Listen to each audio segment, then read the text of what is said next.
donde habían tribus, creo que la historia menciona 2 o 3 tribus. Yo sé que se la sabe, compañero, me espera, y si no, vamos a aprender todos. ¿Alguno de ustedes tiene el nombre de esas tribus? ¿Cuál era el nombre de esas tribus, de esos descendientes? O sea que esas tribus fueron las que realmente conformaron Roma. Por lo regular fueron 2 o 3. ¿Alguno de ustedes la sabe, compañeros? Si se la sabe de una vez, dígala, por favor. Aquí me está costando un poco con esta pantalla. Sí, Ricardo, te escucho. Fueron los etruscos, latinos y ciberos. Etruscos, sabinos y... Ciberos y latinos. Y había otro. Pero dejémosla con eso. Los etruscos, los sabinos, ¿y cuál otra? No, licenciado, son los etruscos, los latinos y los ciberos. Bueno, esas 3. ¿Me van a revisar esas 3, por favor, compañeros? Que eran los que ya estaban en ese lugar. Quiere decir que esas tribus fueron las que iniciaron con las curias y con las centurias. Continuemos, compañero, al inicio. Gracias, Ricardo. Entonces, como ustedes mencionaban, sí, estos 2 personajes llegaron donde ya había población, que son los que mencionó el compañero que me antecedió. Entonces ellos conformaron lo que estudiábamos en la clase anterior, lo que usted decía, las curias que estaban compuestas por cierto número de habitantes, de personas, y empezaron a discutir en qué lugar era que iba a establecer la ciudad. Entonces acá fue donde se dio la discordia entre los hermanos, porque no se sabía, al ser gemelos, no se sabía quién era el primogénito y por lo tanto quién era el que iba a empezar en el trono, a tener el poder. Alto ahí. Va bien, compañero, gracias. Ya me voy a asustar que ya voy a tener quien me reemplace aquí en la clase, pero gracias.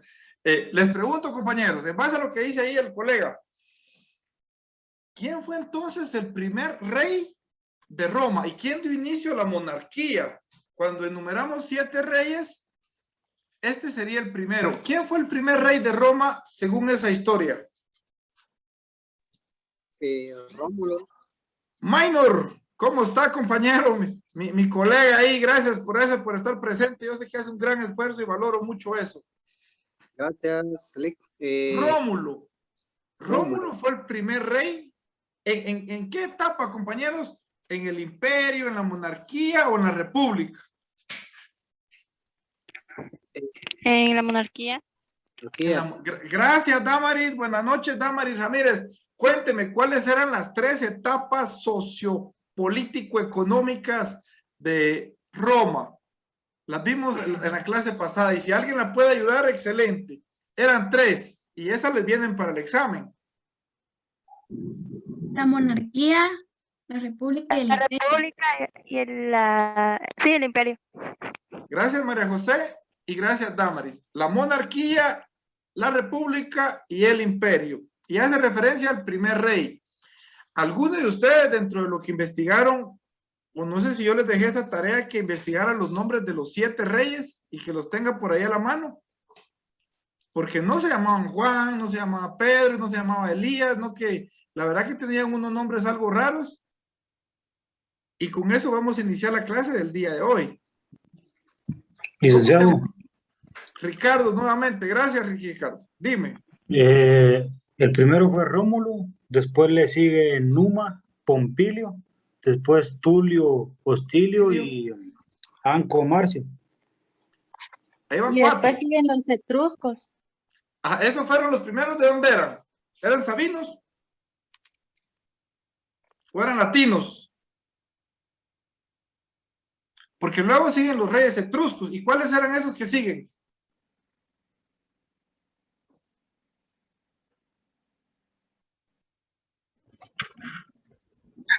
El compañero mencionó 4. ¿Y cuántos fueron? Es que yo creo que la historia, el licenciado en la historia decía que luego seguían los etruscos, que eran como los más odiados. Eran Tarquino Prisco, Servio Tulio, Tarquino el Soberbio. El Soberbio. Ese fue el último, el que se encargó que la gente odiara a los reyes y ya no quisiera tener rey. Pero vamos a volver con Abner. Gracias, compañera, muy amable. Gracias, ahí Kimberly. Vamos de nuevo con Abner. Termine su intervención, vamos a escuchar el final a ver qué nos cuenta. O de ahí queda. Pues, licenciado, para serle honesto, yo hasta ahí indagué. Ya no, Bueno. se me dificultó un poco y hasta ahí llegué. Bueno, está bien, Ander, le agradezco mucho. Vamos a ir con alguna otra persona que haya investigado que pudiera ser voluntario o empiezo a preguntar yo. Me gustaría escuchar, yo creo que habían unos compañeros de Mataquescuintla. Yo valoro mucho el esfuerzo que hacen y espero poder saludarlos pronto y compartir ese café tan rico ahí de Colís, ir a comernos una gallina ya Colís. Hace poco estuvimos por ahí participando en unos eventos cuando vino el señor procurador. Y me gustaría escucharlos, compañeros, me gustaría escucharlos. Algunas personas me comentaron que era de Colís, de Mataquescuintla. ¿Estarán por ahí? ¿Harían la tarea? Y si no, pues empiezo a preguntar yo aquí por si voluntariamente.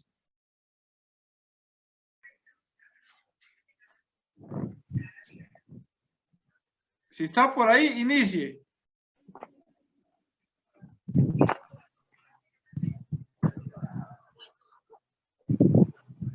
Freddy Daniel, ¿va a hablar o se le encendió por accidente? No, se me encendió por accidente, lo siento. Apague esa cosa, pues. Bueno, entonces voy a preguntar yo. ¿Estará por ahí Lidia Jolón? Cuénteme un poquito qué investigó usted en su tarea.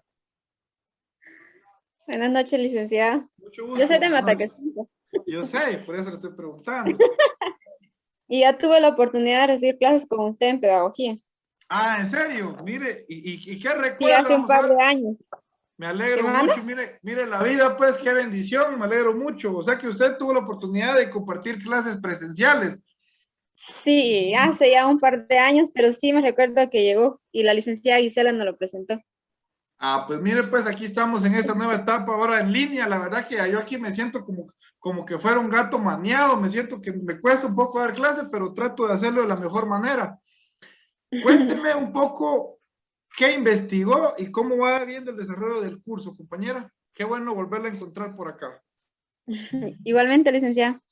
Yo en que como el compañero anterior, también por lo que me la paso de arriba para abajo, me puse a ver un par de videos y encontré ahí casi la misma información que el compañero, ¿verdad? Que los dos gemelos los querían matar, pensaron que las aguas los iban a ahogar y en fin, que fueron rescatados por una loba y los amamantó, luego los rescataron. Después, estas dos personas, pues, crearon sus pueblos, se puede decir, ¿verdad? Y colocaron un muro del cual no podía pasar el uno del otro porque era como que los límites de donde estaba cada quien. Pero según en una de las historias que yo vi, decía que uno de estos, pues Remo en este caso, había irrumpido en esta ley que habían hecho, ¿verdad? Entre ellos, ¿verdad? Y que por eso mismo fue que Rómulo lo mató y le dijo que eso iba a pasar a todos los que quisieran pasar por encima de su muro. Y de ahí fue donde él empezó a crear su grupo, ¿verdad? O su imperio. Bueno, en este caso sería su monarquía, ¿verdad? Porque era en esta etapa. Era, según lo que yo escuché también, decía que era hijo ya se me olvidó el nombre de este dios. Pero es que era hijo de uno de los dioses y fíjese que no sé, yo quería preguntarle también, yo en dos videos vi algo que no me cuadró mucho, no sé si yo no le seguí el rollo al video, pero en uno decía que una sacerdotisa había sido violada y que ella dio a luz gemelos, que eran ellos dos, ¿verdad? Pero en otro decía que era hijo de un dios y de una mujer normal, por decirlo así, ¿verdad? Pero yo ahí sí no capté mucho la información. Pero eso fue lo que yo logré ver de los videos Y todo lo que dijo el compañero, pues yo le digo nada más algunas otras cosas, ¿verdad? Pero sí, toda esa información se veía en los videos y que es bastante interesante porque de cierta manera pues hay cosas que uno no sabe o no maneja la información, pero que ha influido tanto en parte de nuestra historia y que hasta estas alturas del caso tal vez nosotros venimos a conocer parte de, ¿verdad? Y a mí me gustó mucho como le decía, la historia, porque es un tanto como mística, no sé, pero sí, me agradó bastante, licenciada, eso es lo que puedo decir. Y el curso me parece bastante interesante por la mecánica que usted utiliza, es como que muy entretenido, muy activo y lo mantiene a uno ahí como que muy pendiente de la clase. Me alegro mucho escuchar eso, es mucho de lo que pretendemos y espero usted aprenda bastante. Qué bueno que la está motivando a hacerlo, a involucrarse y a entender que esto le va a fortalecer su carrera. Gracias por su intervención, muy, muy acertado todo lo que indica. Quiero hacer acá una observación muy importante. ¿Por qué es importante al momento de iniciar a estudiar cualquier tema? No me refiero únicamente al tema de temas jurídicos o temas de derecho, sino que cualquier tema de investigación, iniciar por una bibliografía. La bibliografía les sugiere libros y sobre todo escuche bien esta palabra y se la va a aprender porque a lo largo de su carrera le van a pedir mucho y se va a relacionar con eso. Se llama rigor científico, le va a dar fortaleza, le va a dar fuerza a lo que usted dice. Hago una observación importante. Cuando uno utiliza el Internet para buscar determinados temas, es importante establecer cuál es el rigor científico o la certeza de quien está exponiendo, ya que actualmente existe mucho contenido en las diferentes plataformas de Internet, en páginas, ya sea también en redes sociales, en algunos sistemas de streaming, hay contenido relacionado con esto. ¿A qué quiero llegar? Yo puedo venir acá e inventarme una historia totalmente ficticia, puedo fumarme un montón de ideas y concluir en algo bien bonito, presentar unas imágenes lindas, qué sé yo, establecer algo que se escuche como que fuera cierto, pero que realmente no tiene un sustento jurídico. Sin embargo, yo lo publiqué en un video y ha sido reproducido más de 5,000 veces porque tiene muy buena animación, o lo hago con una voz muy elocuente, que llama la atención. Necesitamos entender que cuando busquemos una fuente, repito esa palabra, ya les dije rigor, ahora les digo fuente y también bibliografía, vamos a entender que es donde algo, una fuente es donde algo nace, donde algo fluye. Una fuente natural es donde algo emana y es utilizado. Dentro de ese contexto le voy a pedir que cuando veamos un video, tratemos de buscar contenido tal vez publicado por alguna universidad. Si buscamos Wikipedia, quiero tomar un ejemplo muy claro. Nosotros venimos le voy a comentar esto, de una universidad como es la Tricentenaria Universidad de San Carlos, la grande entre las del mundo, dice. Y un símbolo casi icónico de la universidad es Ernesto Guevara, el Che Guevara. Usted mira ese símbolo y hace referencia a juventud rebelde, a un grito de cambio, a gente que piensa distinto a la realidad, que tristemente llora sangre. Y si usted empieza a buscar contenido, si usted mira, yo vi hace poco una serie en Netflix que mencionaba la historia de Che Guevara, decía, yo lo vi, mire, qué bonito esto, cuando lo vi, planteaba la historia de una persona fracasada, la verdad de una persona desagradable, que hizo cosas totalmente contrarias a la realidad y que hizo mucho daño a todo el que conoció. Y si me preguntan, para mí esa fuente es totalmente distinto a lo que yo creo. Pero para Netflix eso es lo importante. Entonces necesitamos entender que a veces los puntos de vista, como decía la compañera, para algunos Rómulo y Remo venía, qué sé yo, tal vez de una sacerdotisa, para otros venía de una persona con un dios, para otros nació en una mata de culantro y ahí se dieron. Pues esos criterios, entonces vamos a tratar de encontrar el rigor científico. Yo el día de hoy les mandé un cronograma. Ese cronograma lo compartí en WhatsApp, también se lo voy a compartir en Classroom. Define fechas para ciertas actividades. Asimismo, le voy a mandar la guía programática de todos los cursos que usted reciba. Esas guías programáticas son el resumen del contenido mínimo. Escucha esta palabra, mínimo. O sea, yo puedo darle de ahí para más, pero por lo menos desarrollar todos los contenidos que establece esa guía. Y escuche bien, cada tema que ahí se versa, que se va a exponer, tiene un sustento jurídico en la bibliografía. En este caso, quienes ya tienen la oportunidad de tener su libro, voy a jalarlo por acá, que lo dejé aquí atrás de la computadora. La bibliografía, este libro tiene citas en el sistema clásico francés, donde al final enumera todas las fuentes del cual fue extraído el contenido. Y escuche bien, este es un compendio, es un resumen de por lo menos 210 libros. Este es un tema muy completo, donde le voy a pedir que cuando usted investigue esos videos, yo no le digo que Wikipedia es malo, Wikipedia nos ayuda, pero Wikipedia, no sé si ustedes saben que, por ejemplo, ustedes cuando ya tienen cierta capacidad de publicación, ustedes pueden modificar o actualizar contenido en Wikipedia. Es decir, el rigor científico de esas páginas no son tal vez las más acertadas. Tal vez vamos a aprovechar para dentro de este curso darles algunas pinceladas de algunas páginas, como lo es Google Académico, que nos da cierto sustento, rigor a través de las fuentes para publicar bibliografías y establecer conceptos más, que tengan mayor credibilidad. No los quiero asustar porque este curso no es de métodos de investigación, sin embargo les va a servir. ¿A qué quiero hacer referencia?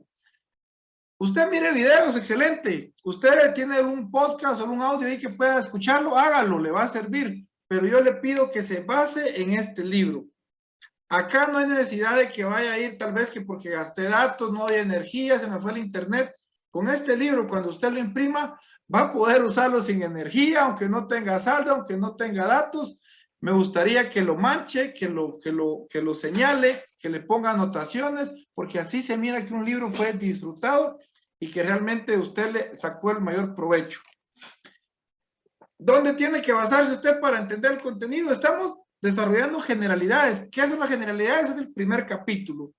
Hemos hablado únicamente de la fundación de Roma, cómo las ideas, esas ideas que son mito, que son historias, que son un poco raras, que mencionan nombres extraños, que no sé quién se le ocurriría, o no sé en qué creían, o no sé quién se las dijo a quién, o cómo ha sido modificado, porque por lo regular las historias, según quien las escuche y quien las cuente, varían un poco y pasa a ser como que fuera un teléfono descompuesto. Realmente la historia pasa a tener certeza hasta que fue escrita, y fue escrita, según tengo entendido yo, cuando hubo el padre de la historia se le conoce a Heródoto de Halicarnaso. Esta fue la primera persona que empezó a escribir la historia, y esa historia empezó a acumularse y generar tanto que, por ejemplo, estamos estudiando historia de Roma y vamos a entender después cómo Grecia influyó Roma y cómo Roma y Grecia nos influyeron a nosotros 2021 años después de Cristo. Vamos a ir ahí yo vi por ahí a Blanca Cisneros, creo que está por ahí, compañera, está en clase. Le pediría que me cuente un poco cómo es para usted el inicio de la fundación de Roma.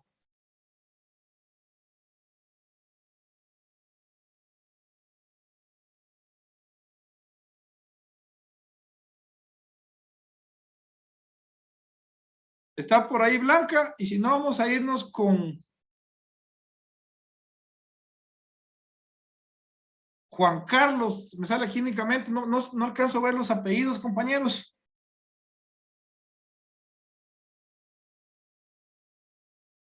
Sí, dígame. Cuénteme la historia de la fundación de Roma, y con usted vamos a concluir este tema para continuar con lo siguiente. Bueno, según lo que yo encontré en internet, dice la fundación de Roma, según la leyenda. Roma fue la ciudad fundada por los gemelos Rómulo y Remo, hijos del dios Marte y la princesa Rea Silvia, reina de Alba Longa. Fueron abandonados en el río Tíber para salvarlos de su tío Amulio, quien aspiraba al trono de la ciudad, y los rescató la loba Luperca, quien hablábamos desde el principio, y fue esa loba en la que se inspiró la estatua que estábamos hablando en varias clases anteriores, que los amamantó y más tarde fueron criados por pastores. Con el paso del tiempo, los gemelos decidieron fundar una ciudad en una de las 7 colinas de Roma. Rómulo eligió el Palatino y Remo el Aventino. Hay distintas versiones sobre el enfrentamiento entre ambos hermanos, pero todas coinciden en que Rómulo asesinó a su hermano en el año 753 a.C. y se convirtió en el primer rey de Roma, erigida en el alto del Palatino. Eso fue lo más que... Excelente, excelente. Muchas gracias por su aporte. Gracias, Juan Carlos. Vamos a quedarnos por ahí. Yo creo que queda claro que Roma se basa su fundación en una historia que, escuche bien, para ellos tiene carácter real y que llegar a contradecirlo no es tan fácil, ya que ellos lo tienen muy arraigado dentro de su cultura. Si ustedes como guatemaltecos, como jalapanecos, desconocen cuál creen que es el origen de Guatemala, los invito a conocer un poco más. Hay muchas historias que no son solo culturales, sino que incluso religiosas, de cuál fue el procedimiento, de cuál fue el mecanismo a través del cual la vida se generó. Mucho de ello conocido dentro del Popol Vuh, que es el libro de Petate. Eso quiere decir Popol Vuh, que fue un libro traducido por cristianos, pues por eso que tiene cierta similitud con el cristianismo. Sin embargo, son ideas de cómo se generó la vida, cómo los abuelos, a través de mezclar ciertos elementos y utilizar los puntos cardinales, y la luna y el sol tuvieron algo que ver con la creación de la vida, y lo invito a conocer un poco esas historias. De igual forma lo invito a conocer el mentado Shilam Balam. Asimismo también la cultura Pocomam tiene sus creencias a través de los abuelos, muchas de ellas que no son escritas, y como jalapanecos debemos entender que existen las personas mestizas, que somos muchos de nosotros.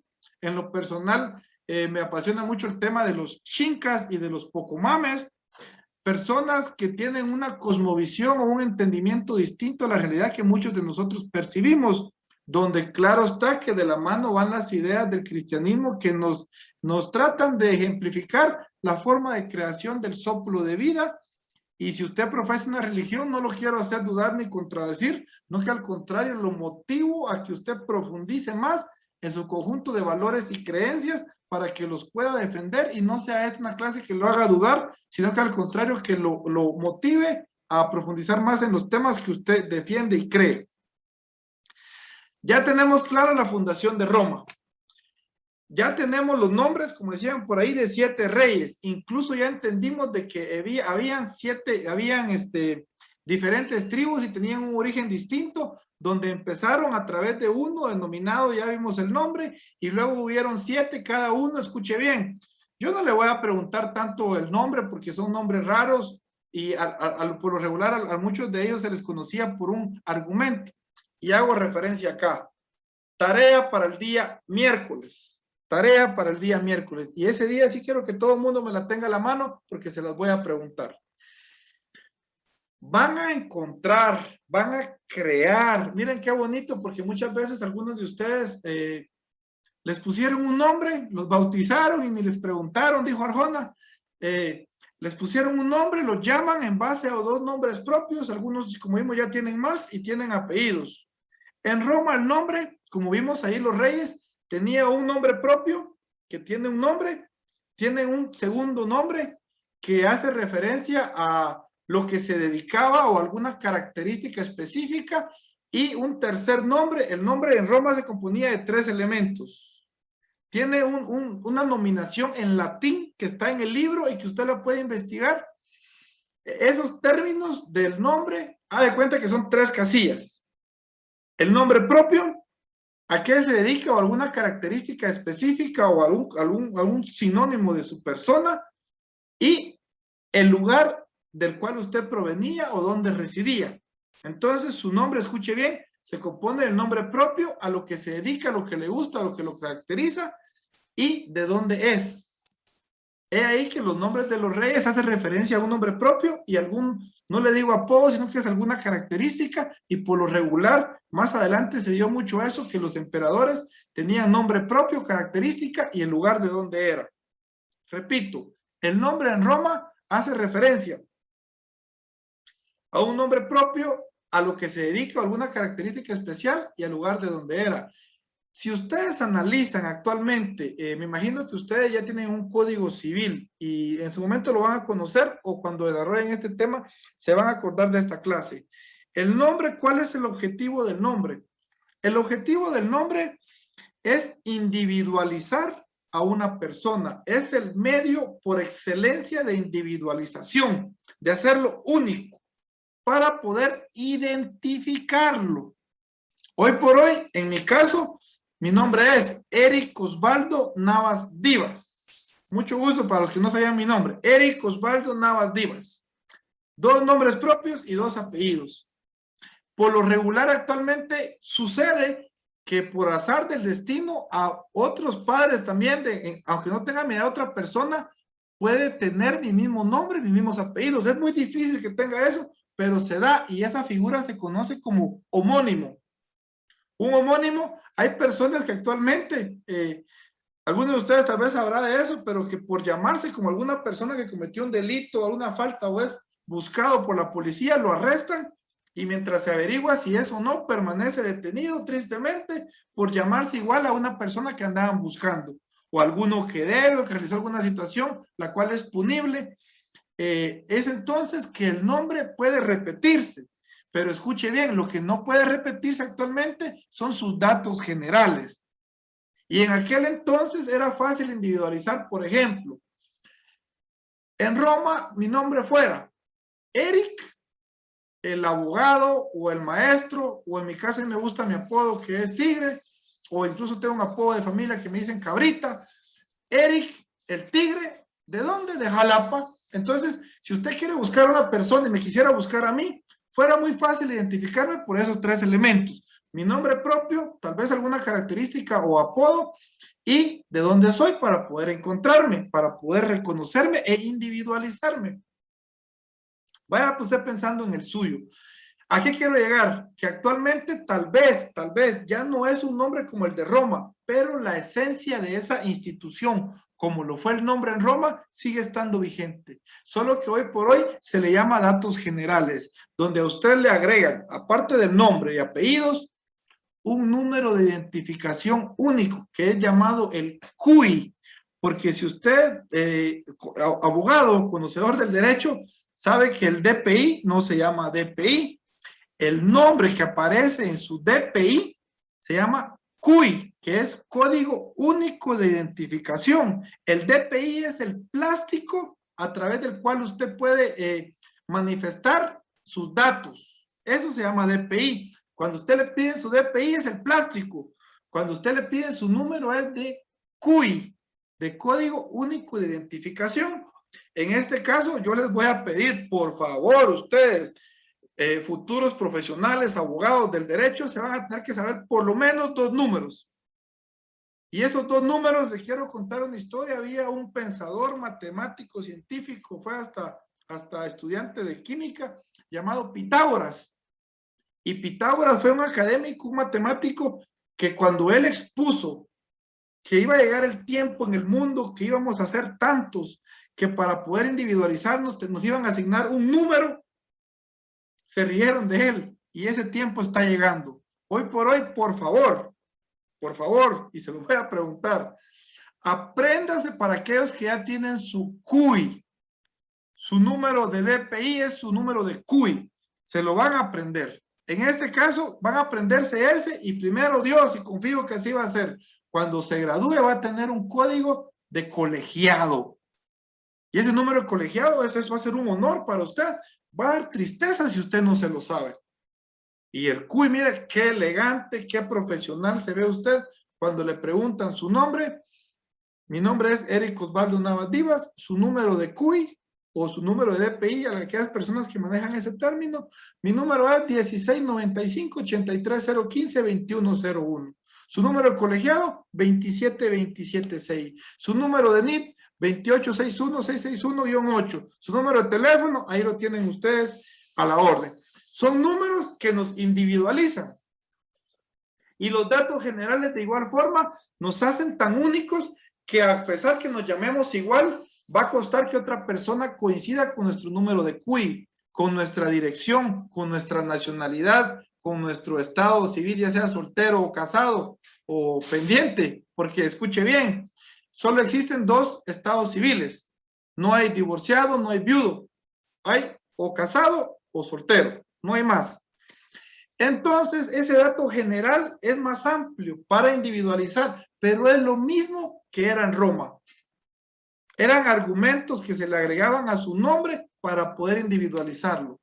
Le voy a preguntar yo, ¿a alguno de ustedes se le ocurre? Miren qué bonito. Yo sé que alguno de ustedes se llama tal vez Juan Carlos. Aquí me aparece Juan Carlos en la pantalla, pero él no quería llamarse así.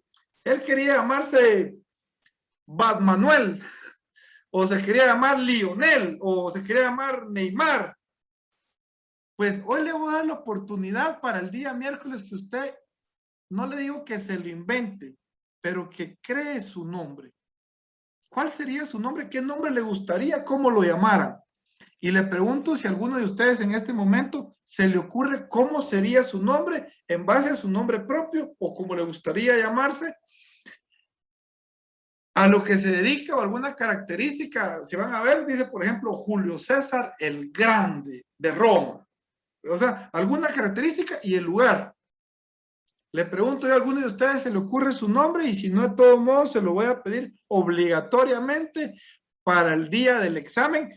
Si usted no pone su nombre en romano dentro de una casilla que va a ser obligatoria en el examen, yo ese examen, señoras y señores, no lo califico. Porque necesito que usted vaya empoderándose de eso lo va a motivar a meterse en el... Yo me gusta, tuve un maestro muy importante como es el licenciado Jorge Luis López Brami, me decía, es que usted algún día de tanta ocurrencia va a pedir que se vistan de romanos, pues de repente, si eso nos va a dar a motivarnos, nos vamos a vestir de romanos, compañeros. Pero en este caso les voy a pedir su nombre. ¿Alguno de ustedes se le ocurre cómo pudiera llamarse en base a esos 3 elementos?